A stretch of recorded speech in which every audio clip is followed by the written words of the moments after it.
कहते हैं सच्ची आत्मनिर्भरता केवल शस्त्रों में नहीं बल्कि हर थाली में अन्न सुनिश्चित करने में है। द डीप डाइव में आपका स्वागत है। आज हम एक ऐसे समय में जी रहे हैं जहां दुनिया भर में चीजें तेजी से बदल रही हैं, काफी अनिश्चितता का माहौल है। तो इसी माहौल को ध्यान में रखते हुए आज हम इंडियन एक्सप्रेस के एक लेख पर आधारित कुछ बेहद अहम मुद्दों की गहराई से पड़ताल करेंगे। आज हमारी चर्चा के केंद्र में रहेगा अमेरिका ने जो भारत पर नए शुल्क लगाए हैं वो, और उसका असर, साथ ही भारत की खाद्य सुरक्षा के सामने क्या चुनौतियां हैं, खासकर ये जो उर्वरक या फर्टिलाइजर के लिए हम बाहर के देशों पर निर्भर हैं। हाँ, ये निर्भरता तो बहुत ज्यादा है। बिल्कुल। और इसी सब में मोरक्को की क्या भूमिका हो सकती है, एक रणनीतिक भूमिका, इस पर भी बात करेंगे। ये चर्चा खासतौर पर यूपीएससी की तैयारी कर रहे उम्मीदवारों के लिए मुझे लगता है काफी अहम हो सकती है। हाँ, मेंस और प्रीलिम्स दोनों के लिहाज से इसमें कई पॉइंट्स हैं, जैसे इंटरनेशनल रिलेशंस, इकोनॉमी, एग्रीकल्चर। सही कहा। और आम जानकारी के लिए तो ये जरूरी है कि देश दुनिया में क्या चल रहा है। तो हमारा मकसद सिर्फ बताना नहीं है, बल्कि थोड़ा क्रिटिकली देखना है इन मुद्दों को। तो चलिए अमेरिकी शुल्कों से शुरू करते हैं, फिर आत्मनिर्भर भारत, उर्वरक वाली पहेली, मोरक्को कनेक्शन और थोड़ी जियोपॉलिटिक्स, इन सब पर बात करते हैं। ठीक है, तो शुरू करते हैं अमेरिका से। अभी हाल में अमेरिकी राष्ट्रपति ट्रंप का यूएनजीए में भाषण हुआ, काफी चर्चा में रहा। अखबार के मुताबिक उन्होंने अपनी तारीफ की, दूसरों की आलोचना, यूएन पर सवाल। हाँ, और भारत चीन पर भी आरोप लगाए रूस से तेल खरीदने को लेकर। बिल्कुल, लेकिन जो सीधी चोट पड़ी है वो है व्यापार शुल्क, मतलब ट्रेड टैरिफ। भारत से जो सामान जाता है उस पर सीधे 50% टैरिफ। 50%? ये तो बहुत ज्यादा है। हाँ, और H-1B वीजा शुल्क भी देखिए $100,000 कर दिया है। ये तो भारतीय आईटी प्रोफेशनल्स और कंपनियों के लिए बड़ा झटका है। बहुत बड़ा। और इस बार तो फार्मा को भी नहीं छोड़ा, पहले छूट थी शायद। हाँ, पहले छूट थी, अब वो भी दायरे में आ गए हैं। अब इसके पीछे कारण क्या है? अखबार कुछ अंदाजे लगा रहा है, जैसे ट्रंप सोचते हैं कि भारत ने उन्हें भारत पाक युद्ध टालने का क्रेडिट नहीं दिया, या भारत ब्रिक्स का मेंबर है, या शायद रूस यूक्रेन मामले में भारत का जो स्टैंड रहा वो वजह हो सकता है। वजह जो भी हो, असर तो गंभीर लग रहा है। व्यापार घाटा बढ़ना, नौकरियां जाना, रुपए पर दबाव। देखिए, स्थिति चिंताजनक तो है, और यहाँ एक दिलचस्प कॉन्ट्रास्ट भी है। एक तरफ अमेरिका का ये कड़ा रुख, दूसरी तरफ भारत की अपनी कोशिशें। हाँ? कूटनीतिक स्तर पर तो बहुत मजबूत और सधी हुई कोशिश करनी पड़ेगी। इन भारी शुल्कों से और रुपया अगर गिरता है तो अर्थव्यवस्था को संभालना आसान नहीं होगा। शायद इसीलिए प्रधानमंत्री मोदी इस बार यूएनजीए गए भी नहीं। उन्होंने देश में ही त्योहारी सीजन में स्वदेशी अपनाने की अपील की। अच्छा, ताकि घरेलू खपत बढ़े। हाँ, और साथ में वो जीएसटी सुधारों की घोषणा भी हुई, अर्थव्यवस्था को कुछ गति देने के लिए। लेकिन सवाल वही है, क्या ये घरेलू उपाय इतने बड़े बाहरी दबावों को झेल पाएंगे? आरबीआई तो कह रहा है 6.5% ग्रोथ रहेगी FY 26 में। हाँ, आरबीआई का अनुमान 6.5% का है, लेकिन लेख में ये आशंका भी जताई गई है कि कहीं ये 6.5% से भी नीचे न चली जाए। तो ये एक तरह की बहुत महीन बैलेंसिंग एक्ट वाली बात है। तो ये जो आर्थिक दबाव है, ये घरेलू नीतियों पर और जोर डालता है, खासकर आत्मनिर्भर भारत वाले विजन पर। जब हम आत्मनिर्भरता की बात करते हैं तो दो चीजें एकदम से दिमाग में आती हैं, एक तो सीमा सुरक्षा और दूसरी खाद्य सुरक्षा। बिल्कुल, और यहीं पर मामला थोड़ा और पेचीदा हो जाता है। कैसे? देखिए, सीमा सुरक्षा या डिफेंस की बात करें तो ठीक है, हम प्रगति कर रहे हैं, लेकिन आज भी जो हाईटेक हथियार हैं, उपकरण हैं, उनके लिए हम काफी हद तक रूस, फ्रांस, अमेरिका पर निर्भर है। हाँ, ये तो है। ये निर्भरता एक चुनौती तो है ही, हालांकि इस दिशा में एक बहुत ही सकारात्मक और शायद रणनीतिक कदम भी उठाया गया है। वो क्या? टाटा एडवांस सिस्टम्स ने मोरक्को के बैरिचिद में भारत का पहला विदेशी डिफेंस प्लांट लगाया। अच्छा, मोरक्को में? जी, पिछले हफ्ते ही रक्षा मंत्री राजनाथ सिंह और उनके मोरक्कन समकक्ष ने इसका उद्घाटन किया। तो ये दिखाता है कि भारत शायद अपनी सप्लाई चेन को डाइवर्सिफाई करने की सोच रहा है, अफ्रीका के साथ पार्टनरशिप बनाने की भी। ये तो एक महत्वपूर्ण कदम लगता है, पर लक्ष्य तो अभी दूर है शायद, रक्षा में पूरी तरह आत्मनिर्भर होने का। हाँ, लक्ष्य दूर है, ये एक अच्छी पहल है, लेकिन अभी काफी काम बाकी है। और अगर रक्षा में ये स्थिति है तो खाद्य सुरक्षा की चुनौती तो शायद इससे भी कहीं ज्यादा गहरी और बुनियादी लगती है ना? बिल्कुल सही कहा आपने। अगर हम इसको बड़े परिप्रेक्ष्य में देखें तो भारत की आबादी आज 1.45 अरब है। हाँ। और अनुमान है कि 2050 तक ये 1.66 अरब हो जाएगी।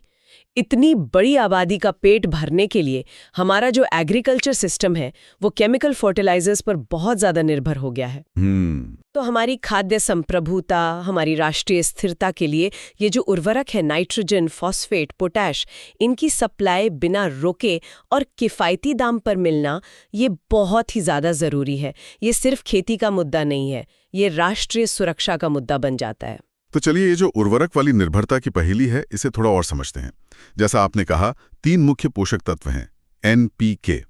नाइट्रोजन N, खासकर यूरिया जिससे मिलता है, उसके उत्पादन के लिए हम करीब 90% इंपोर्टेड नेचुरल गैस पर निर्भर हैं। हाँ, गैस बाहर से आती है। फॉस्फेटिक उर्वरक जैसे DAP वगैरह, उनके लिए या तो हम कच्चा माल फॉस्फेट रॉक या फॉस्फोरिक एसिड मंगाते हैं या फिर बना बनाया फर्टिलाइजर ही इंपोर्ट करते हैं। सही। और पोटाश के, उसका तो हाल यह है कि 100% आयात पर निर्भर है, पूरा का पूरा बाहर से आता है। जी हाँ, पोटेशियम बिल्कुल नहीं बनाते और इन सभी निर्भरताओं के साथ अपनी अपनी दिक्कतें हैं। जैसे यूरिया को ही लीजिए, नेचुरल गैस के लिए हम कुछ गिने चुने सप्लायर्स पर निर्भर है।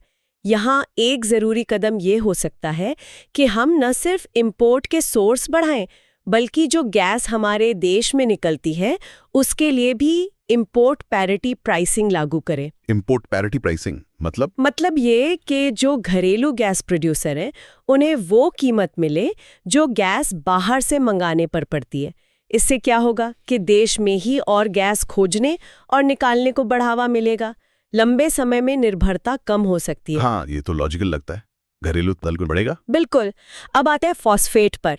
यहाँ पर मोरक्को एक बहुत बड़ा प्लेयर है। हाँ, सुना है उनके पास बहुत भंडार है। बहुत ज्यादा। दुनिया का करीब 70% फॉस्फेट रिजर्व मोरक्को के पास है।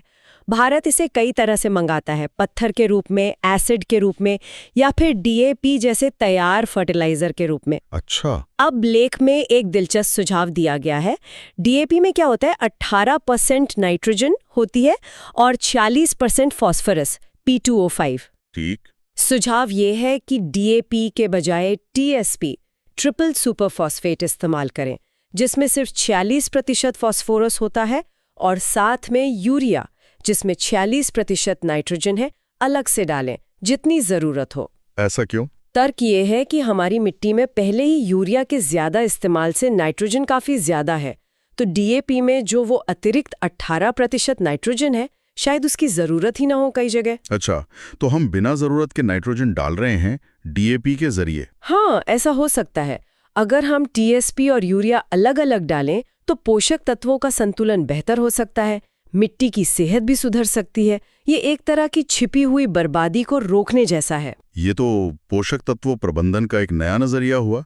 लेकिन पोटैश का क्या, जिसके लिए हम पूरी तरह बाहर से मंगाते हैं?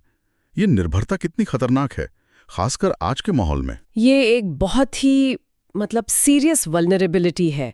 पोटैश के लिए हम कनाडा, बेलारूस, रूस, जॉर्डन जैसे देशों पर निर्भर हैं। हाँ। अगर किसी भी जियोपॉलिटिकल वजह से इन देशों से सप्लाई रुक जाए या महंगी हो जाए तो हमारी पूरी खेती पर सीधा असर पड़ेगा। पैदावार गिरेगी, खाद्य सुरक्षा खतरे में आ सकती है। तो ये सवाल उठता है कि क्या हम इस जोखिम को नजरअंदाज कर सकते हैं? बिल्कुल नहीं कर सकते। तो इन चुनौतियों के बीच ये जो मोरक्को के साथ साझेदारी का आइडिया है, ये एक अवसर जैसा लगता है। लेख में भी जिक्र है, जैसे डिफेंस में टाटा ने किया, क्या फॉस्फेट और फर्टिलाइजर में भी ऐसे जॉइंट वेंचर हो सकते हैं? बिल्कुल हो सकते हैं, और ये भारत और मोरक्को दोनों के लिए गेम चेंजर हो सकता है। कैसे? देखिए, मोरक्को के पास दुनिया का सबसे बड़ा फॉस्फेट भंडार है।